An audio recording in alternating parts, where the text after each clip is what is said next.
কুমিল্লার বরুড়ায় ঘুড়ি উড়াতে গিয়ে বজ্রপাতে ২ কিশোরের মৃত্যু হয়েছে। ইন্না লিল্লাহি ওয়া ইন্না ইলাইহি রাজিউন।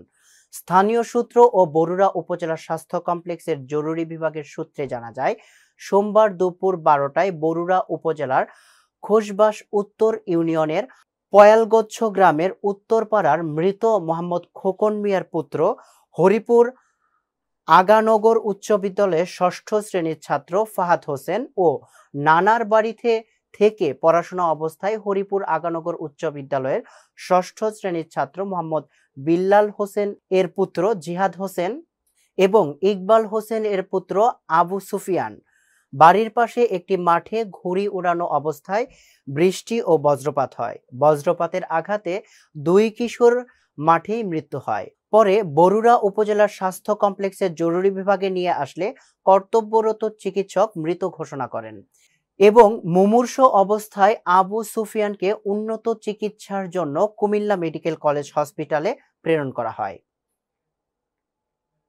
বকেয়া বেতন দ্রুত পরিশোধের এক দফা দাবিতে কর্মবিরতি করে আন্দোলন করছেন কুমিল্লা মেডিকেল কলেজ হাসপাতালে কর্মরত আউটসোর্সিং কর্মচারীবৃন্দরা। সকাল ৮টা থেকে কুমেক ভবনের ফটকে ব্যানার ফেস্টুন নিয়ে বিক্ষোভ করেছেন ১৫৩ জন আউটসোর্সিং কর্মচারীরা বলেছেন, কুমেক চতুর্থ শ্রেণীর আউটসোর্সিং কর্মচারীরা দীর্ঘ ৭-৮ মাস যাবৎ বেতন ভাতা পাচ্ছেন না। তাদের দাবি, চাকুরির নিশ্চয়তা সহ নিয়মিত বেতন ভাতা দিতে হবে। এক দফা এক দাবি, বেতন ভাতা দিতে হবে। কেউ পাবে তো কেউ পাবে না, তা হবে না তা হবে না। ২৪-এর বাংলায় বৈষম্যের ঠাঁই নাই স্লোগানে প্রকম্পিত কুমিল্লা মেডিকেল কলেজ হাসপাতালের কর্মরত সকল আউটসোর্সিং কর্মচারীবৃন্দরা।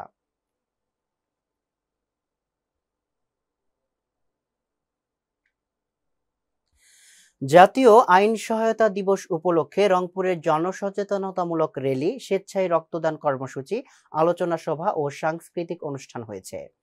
সোমবার সকালে আদালত চত্বর থেকে একটি জনসচেতনতামূলক র্যালি বের হয়ে নগরীর গুরুত্বপূর্ণ সড়ক প্রদক্ষিণ করে।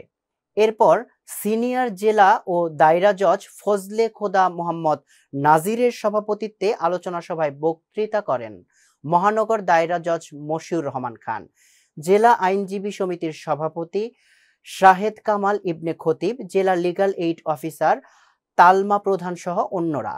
এ সময় লিগ্যাল এইড অফিসের অস্বচ্ছতা, জনসাধারণের পাশাপাশি বিভিন্ন আপোষ মীমাংসার মাধ্যমে বিরোধ নিষ্পত্তি করার কথা হচ্ছে বলে জানানো হয়।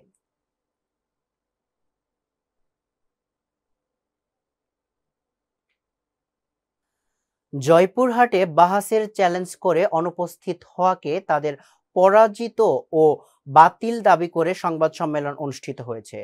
সোমবার দুপুরে শহরের বাগিচাপাড়ার মাদ্রাসায় সংবাদ সম্মেলনে লিখিত বক্তব্য পাঠ করেন বাহাসের মুনাজির বগুড়ার জামিয়াতুল রশিদের প্রতিষ্ঠাতা পরিচালক মুফতি মোহাম্মদ শফিক কাশেমি। লিখিত বক্তব্যে তিনি বলেন, জয়পুরহাটের খেতলাল এলাকার ডাক্তার আশরাফ সিদ্দিক বিভিন্ন মাহফিলে দেওবন্দি, তাবলিগি, চরমোনায়ের লোকজনের সবাইকে কাফের ফতোয়া দিয়ে ফিতনা ফাসাদ করে ধর্মীয় অনুভূতিতে আঘাত এবং মানুষের মধ্যে বিভ্রান্তিকর সৃষ্টি করছেন।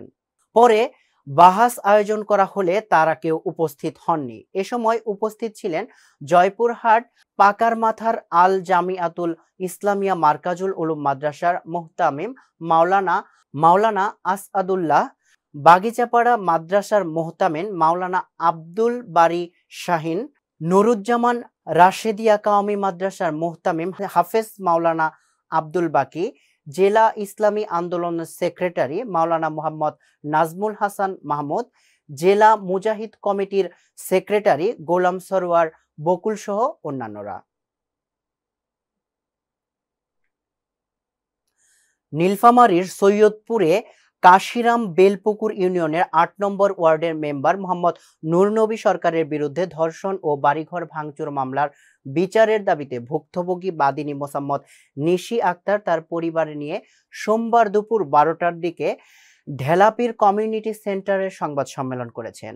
সংবাদ সম্মেলনে মামলার বাদীনি মোসাম্মদ নিশি আক্তার লিখিত বক্তব্যে বলেন, আমি স্বামী পরিত্যক্ত হওয়ার সুযোগ নিয়ে মেম্বার নূরনবী সরকার আমাকে দীর্ঘদিন ধরে বিভিন্ন প্রলোভন দেখিয়ে দৈহিক সম্পর্ক গড়ে তোলেন।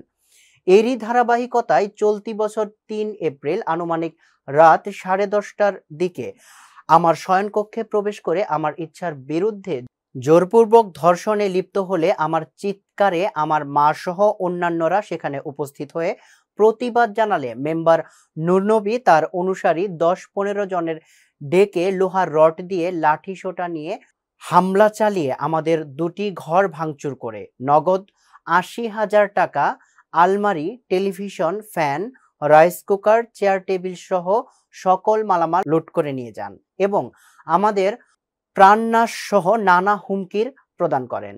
এ নিয়ে থানায় মামলা না নেয়ায় ১৯ এপ্রিল ২৫ তারিখে নীলফামারী বিজ্ঞ নারী ও শিশু নির্যাতন দমন ট্রাইব্যুনাল এক আদালতে নূরনবী সরকার, মোহাম্মদ গোলাম নবী, মোহাম্মদ গোলাম মোস্তফা, মোহাম্মদ খাইরুল ইসলাম, মোহাম্মদ জহুরুল হক, মোহাম্মদ ইউনুস আলী ও মোহাম্মদ হাবিবকে আসামি করে মামলা দায়ের করলে বিজ্ঞ আদালত মামলাটি তদন্তের জন্য সৈয়দপুর থানায় প্রেরণ করেন, কিন্তু থানার কর্মকর্তা মামলাটি আমলে না নিয়ে নিচে ধামাচাপা দেওয়ার অপচেষ্টা চালাচ্ছেন।